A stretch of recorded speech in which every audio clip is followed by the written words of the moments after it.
हे आहे maple tree.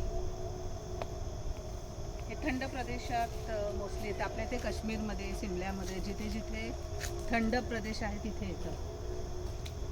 नमस्ते, मी आशा Chavan, reiki grand master आणि तुमची कोच पुन्हा एकदा तुमच्यासमोर आली आहे. आपण पाहतात माझ्या बाजूला आहे हा सुंदर असा लेक, तलाव. किती संत शांत आहे, जिथे मनालाही शांतता वाटते. हेच तुम्हाला मला दाखवायचं होतं.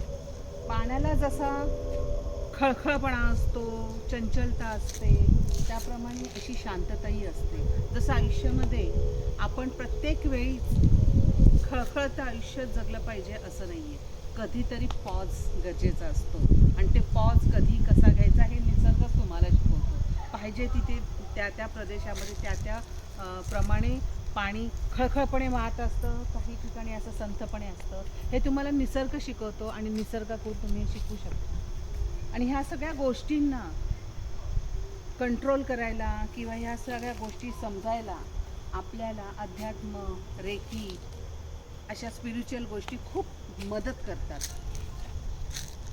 आता स्पिरिच्युअल म्हणजे काय? भजन करणं, कीर्तन करणं वगैरे नाही, हे प्रत्येकाचं आपापलेपण असतं. जसं मी माझ्या रेकीच्या माध्यमातून करते, याने आपण दुसऱ्यांना मदतच करतो, कोणाचा ह्याच्यात तोटा नसतो. कारण कोणाचं आयुष्य सुधारण्यासाठी आपण प्रयत्न करत असतो. कारण त्याबरोबर दुसऱ्याचं आयुष्य सुधारता आपण आपलं स्वतःचं आत्मपरीक्षण करत असतो, स्वतःला हील करत असतो. आणि स्वतःला हील करता करता आपण समोरच्याला हील करत असतो. म्हणजे समोरच्याला आपण एक चांगलं आयुष्य कसं जगायचं ते आपण शिकवत असतो.